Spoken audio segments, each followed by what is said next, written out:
nacistični Nemčiji, na primeru Mežiške doline.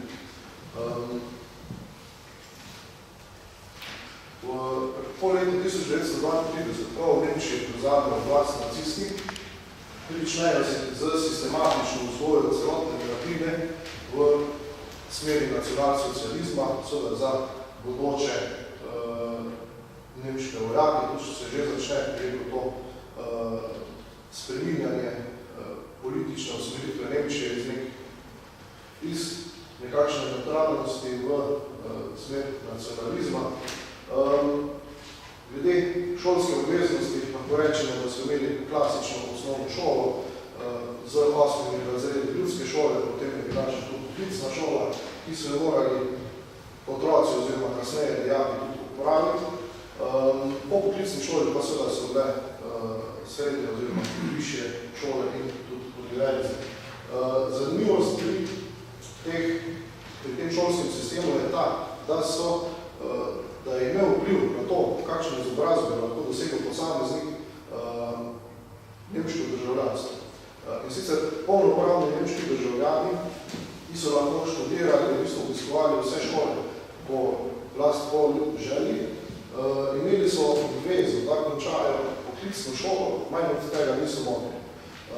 Nemški državljani na preklic, to so tisti, ki so z kakršnikoli političnih razlogov, še niso bile deležni vseh ugodnosti nemških državljanov, ti so morali prav tako dokončati poklicno šolo, z edino razliko potem v nadaljevanju, da so za morebitno nadaljne šole rabili dovoljenje posameznega gauleiterja tiste deželje, v kateri je pač posamezna višja šola bila. Brez tega dovoljenja se niso mogli upisati na višjo šolo, so da ne kasneje niti na univerzi.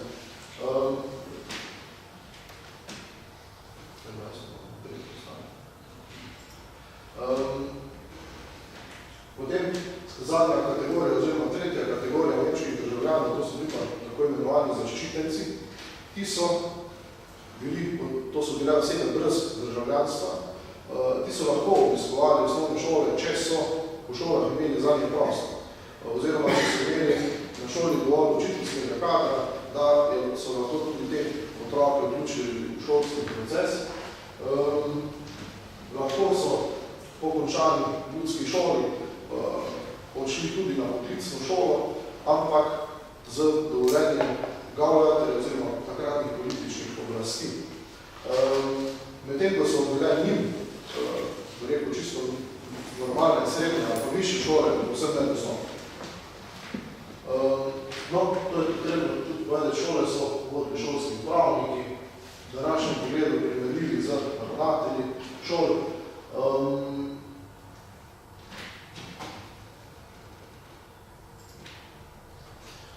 No, nekaj malo drugače bilo pri nas v Mežiški dolini. Pri nas seveda ni bilo kakšnega višje šolskega sistema, niti srednje šolskega ne.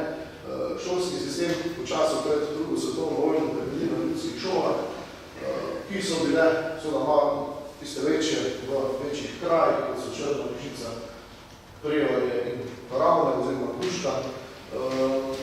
Šole so imeli tudi nekatere podružnice po manjših zaselkih, tako so Podpeca, potem Žerjav, Koprivna, Leše, podružnica Zelen breg. Mogoče pri tretji zadnji lahko pomenim to, da je to šola, ki ni imela vlastne šolske stave nikoli, ampak je domovala kar na eni večji kmetiji na Zelen bregu, potem pa jo sredi 60-ih let tudi ukinili. Imeli smo tudi eno meščansko oziroma glavno šolo, in to je v Mežici, katere je na spodnji sliki. Glavni krivec v pozitivnem smislu, da je Mežica to pa dekleto šolo, je pa preomenjeni Vilko Möndendorf. Ampak to zgodbo pa lahko povemo kasneje, ker ne sobi tudi okvir. Zgor je pa posobje stare osnovne šole na Prevalje, ki so jo podrli sredi 90-ih let. Dva pa je sprejena od Prevalške železarne sredi 19. stoletja za potrebe šolanja otrok tam, kar je zaposlenih. No, z nemškim napadu na Kraljevino Jugoslavijo aprila 1941, pride seveda tudi na področju šolstva v Mežiški dolini do korenitih sprememb. Nekateri učitelji, ki so se bali za lastno življenje, seveda pobegnejo, se umaknejo bodisi v Ljubljano, bodisi v druge kraje na jug. Nekateri so se vključili v Jugoslovansko kraljevo vojsko, kar nekaj takih primerov učiteljev, ki so se borili bodisi pri Dravogradu, bodisi tole v bližini na Hornicu. Nekateri pa so tudi obdržali službo, ostali so tudi redko obdržali službo in vedno bolj se skozi arhivsko gradivo kaže, da ta teza, ki smo imeli še 20 let nazaj, da so preprosto Nemci znali vse učitelje brez kakršnega pomisleka, ta teza vedno bolj, bi rekel, pa to ne drži več. Nemci so bili konec koncev tudi odvisni od domačih učiteljskih moči. Je pa torej seveda vprašanje, kako obliko zaposlitev so jim dali. Ali so imeli ti učitelji potem res tako vpliv, kot so ga imeli pred vojno. To je pa, bi rekel, stvar debate, stvar nadaljnih raziskav. Domači učitelji, ki so ostali, pomagajo tem iz Avstrije oziroma iz Koroške pri organizaciji jezikovnih tečajev, več o tem še malo kasneje. Nemci torej uvedejo svoj šolski sistem, dejansko gradijo samo na tistemu, kar je torej prej že obstajalo, to je sistem ljudskih šol. Mežiško glavno šolo pa spremenjujejo v Hauptschule, dejansko pa ostane na istem nivoju kot predvojno, to pomeni od 5. do 8. razreda se tu poučujejo učenci. Recimo za to razliko, da je morebitni odhod učencev iz ljudskih šol na to glavno šolo lahko odobrio samo posamezni ravnatelji, posamezne ljudske šole. Brez tega dovoljenja se tudi kak nadaljeni učenci ni mogel upisati, recimo na Mežiško glavno šolo. Bo je več pobud, medvojno, da bi glavno šolo ustanovili tudi v Guštanju, ampak so jo zaradi premajhnega šolskega okoliša, ker sta bile v bližini bile Mežiška in Prigoriška, pobudo so potem zavrnili. Otroci se učijo na nemških učbenikih, torej pa v bistvu našteti. Vodstva ljudskih šol pa so bila podrejena referendum za prosveto pri deželnem okrožju v Velikovcu. Glavna nadzorna inštitucija pa je bila deželni šolski svet v Celovcu. Podobno so imeli tudi ostale inštitucije, organizacije, svoje kontrolne organe, najprej v Velikovcu, pa zdravo, pa v Volksbergu, kakršno, kako je bilo to v primeru Dravograda, glavna nadzorna inštitucija so pa seveda bili državni organi v Celovcu. Pomembno je pri nemškem šolstvu poudariti tudi to, da je vzgoja in izobraževanje ni temeljilo samo na državnem osnovnem šolstvu, tako ga poznamo danes, ampak je bilo, kar je začelo za nacizem, da je imela zelo pomembno vlogo, če ne celo prevladujoče vloge, nacistična stranka z svojimi podorganizacijami. Nemška vodstva šol, tudi po Mežiški dolini, so se morala namreč ravnati glede na učnim načrtom po programu nacistične stranke in vključevati v svoj program tudi program, recimo Hitlerjugenda za fantovske organizacije in pa Zveze nemških dekliške organizacije za Hitlerjugenda. No, pri vrtcih je potrebno poudariti, da vrtce ne vodijo državne oblasti, ampak jih vodi nacistična organizacija, oziroma podorganizacija nacionalno-socialističnih korpusov. To je dejansko nekakšna organizacija za javno dobro, za javno blaginjo, ki prevzame delovanje vrtcev po Mežiški dolini in jih vzpostavi v vseh večjih krajih, Prevalja, Dravograd, Mežici, v Črni na Ramah, in pa tudi na Lešah. Vrtci so praviloma bili vzpostavljeni tam, kjer so pač že bile osnovne šole, izjemi sta, recimo v Prevaljah, kjer je župnišča, ki je bilo prazno, oziroma so ga Nemci zasedli, in pa v Krošlijskem dvorcu Dravogradu. Tudi tistega so zasedli, se domačih dopolnikov, tako in tako ni bilo, ker so bili izgnani. Pri osnovnem šolstvu potem je potrebno še poudariti, da so učitelji spričevala učencev tudi označili, katero stopnjo državljanstva oziroma statusa, če so bili ti zaščitenci, so imeli. Tako da so dejansko lahko že se je tudi v vseh dokumentih videlo, kako so politično ocenjeni bili tvoji starši, tvoji sorodniki in kakšno je njihovo stališče do nemške države in kakšne možnosti imaš ti kot otrok v svojem nadaljnjem življenju, kar se tiče šole. Recimo, zanimivosti so se sredi vojne že pojavljali, oziroma sredi vojne za nemško državo, če rečemo, pod nas pa še bolj na začetku. V začetku leta 1942 že kriza z surovinami. In sicer to nemška propaganda zavija v tak lep celofan, kako se bodo vsi otroci od najmanjših tistih vrtičkarjev boriti za to, da bo Nemčija ostala v vojni, da bo nemški narod zdržal, da bodo oni čim bolj lahko podpirali svojega vodjo, ki se muči z poiskovanjem. In tako so organizirali več akcij, v bistvu pravih tekmovanj, zbiranja, recimo zdravilnih zališč, potem varčevanje z blagom, zbiranje blaga, zbiranje papirja, v bistvu vseh mogočih stvari, recimo celo kako prišparati pri kurjenju premoga, s čim lahko vse kuriš, na kak način recimo kuriš, da bi prišparali oziroma prihranili to surovino v čim večjem obsegu.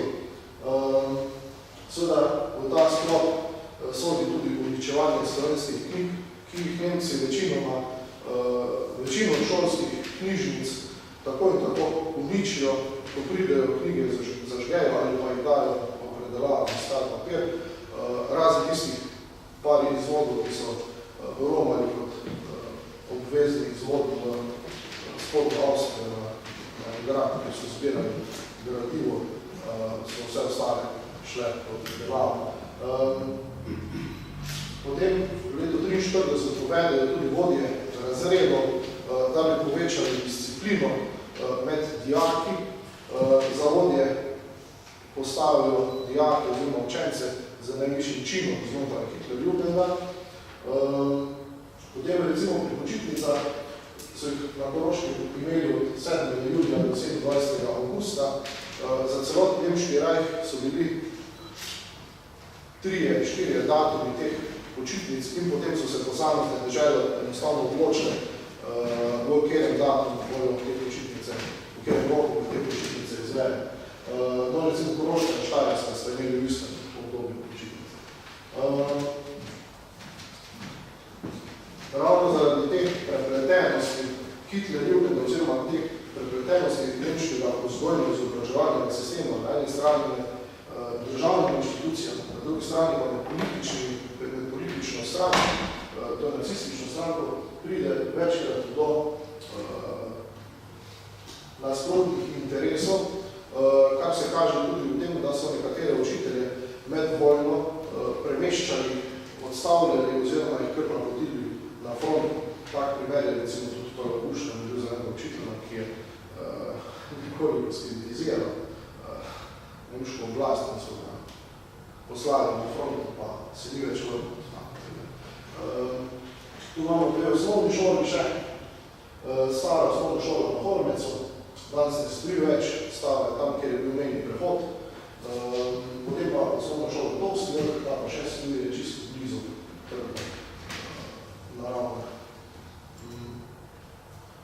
No, Nemci tu spostavijo poleg osnovnega šolstva tudi poklicno šolstvo, sicer povrtno poklicne šole Rušna in Dravogradu in Pomočici, z jeseni 1942 leta. Šole delujejo dobri 2 leti, ko jih potem ukinejo, so pa morali v to povrtno poklicno šolo zapisati vsi vajenci in vajenke. Če se kdo ni, ga lahko doletela tudi kazen, pa celo starše zapor. Glede knjižnic, ker so slovenske knjižnice tako učenci, šolarske kot učiteljske bile uničene, so seveda bili primorani ustanoviti svoje šolske knjižnice. In zanimivo, recimo Vrščansko knjižnico, ki jo ustanovijo februarja 1942, da je imela kar dobri 2/3 knjig z istim naslovom. To se sliši mogoče čudno, ampak to je spet ena poteza nemške propagande, ki seveda hoče narod, oziroma tudi okupirane narode, konec koncev zmotivirati za boj proti tujim sovražnikom, proti sovražnikom Nemčije in najlažje je seveda to propagando začeti pri otrocih, ki so mali, ki imajo tako narekovali to odprto glavo in jih lahko navdušiš za čisto vsako stvar. Pri organizacijah, ki so pomagale pri tem nemškem vzgojnem izobraževalnem programu oziroma sistemu je potrebno omeniti seveda nacistično stranko, kot njeno predhodnico, to na Brežiški dolini v letu 1941 Koroško ljudsko zvezo, ta organizira preomenjene jezikovne tečaje, ki so jih vodili deloma domači, deloma tudi tuji učitelji, recimo gospod Albin Bončina je bil učitelj v Črni, že pred vojno učitelj bila imena žal, ne vem, ker so to podatki iz nemškega časopisja, ki je izredno bogat ver za jezikovne tečaje, so redno poročali v časopisu Grenzeruf v njih. No, ta učitelj je bil v Ložici. Drugi pa, in no, glede teh tečajev je potrebno povedati seveda nekje od začetka maja do konca avgusta za otroke oziroma šolo obvezno mladino so bili obvezni. Zelo dobro pa je seveda bilo, če so se jih odeležili tudi njihovi starši. Predvsem, kar se tiče tega odnosa potem nemških oblasti do njih, vse so v nemških očeh potem bili videti kot bolj prizadevni državljani, tisti, ki se bolj trudijo sodelovati z novo oblastjo. Tudi številke, ki so navedene, bi skoraj rekel, da niso pretirane, ker takrat so tudi v bistvu Črna Mežica, Lušna, to so kraje, ki so že imeli več kot 500, tudi več kot 1000 ljudi in niti niso bili pretirani. No. Je pa seveda glede tega časopisa vedno potrebno imeti neko distanco, da tako množičnega navdušenja, tako ti avtori zapisujejo, verjetno tudi ni bo. No, potem Hitlerjugend, smo že prej malo omenili, to je organizacija za fante od 10. leta naprej do 18. leta, ko potem fante odidejo v nemško vojsko. Tu vidimo na sliki Hitlerjugenda v Guštanju. Drugačno so imeli v bistvu prvo pravilo Hitlerjugenda je bilo za vse fante, tudi veliko za vse punce, da je tvoje telo vas, tvoje malo, da se ne obljuješ svoje, za svoje telo tudi odgovoren. Pri prisegi so seveda prisegli z ustavom Hitlerja tudi do smrti, tega so že take male otroke vzgajali v tej smeri. No, Zveza nemških deklet je bila pod organizacijo Hitlerjugenda, če so fante urili za določene vojake v preživetju v naravi na teh veščinah, so dekleta pripravljali na vlogo nemških žen in mater in jih temu primerno vzgajali v gospodinskih opravilih pri kuhanju, vitanju, skrbi za otroke. Prirejali so tudi razne tekmovanja v gimnastiki in to je tekmovanje veliko oziroma parada te Zveze nemških deklet v Mežici. Ob koncu nemški učitelji seveda se ob koncu vojne umaknejo na Koroško, severno od Drave, skupaj z nemškimi uradniki vojaki. Od leta 1943 naprej je bil pouk v šolah, v Mežiški dolini, predvsem ne samo v tistih podeželjskih, ko so Strojnačni, Karmel, Zelen drink, Javorje, Koprivna, pa še kje, je pouk bil zelo okrnjen. Vemo za Kuštan, da je že leta 1944 potekal pouk po gostilnah, ker je šolsko stavbo zasedno vojaštvo, oziroma nemška policija, orožniki. Vse to v bistvu tako na eni strani zaseg šolskih stavb in motenje tega normalnega učnega procesa, ter na eni strani potem tudi še narodno zavednost staršev, predvsem teh na podeželju, ki svoje otroke zavestno potem tudi niso pošiljali v šolo, pripomore k temu, da so ob koncu vojne bili ti otroci večinoma slabo pisni. To šolski učitelji, v bistvu učitelji ugotavljajo v svojih poročilih iz začetka 50 let, da je vojna popustila katastrofalne posledice na pismenosti otrok. To so bili potem otroci, ki so bili stari, že skoraj nekateri skoraj 15, 20 let, ki so potem morali zaključevati osnovno šolo in niso bili v šolskem procesu po 2-3 leta. To je povzročilo velike težave. Na nekoliko boljše so bili tisti, ki so obiskovali šolo, so vse bili pismeni, ampak ne v slovenščini.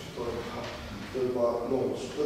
Jaz bi se torej zahvalil, da ne bom predolg za pozornost. Hvala lepa.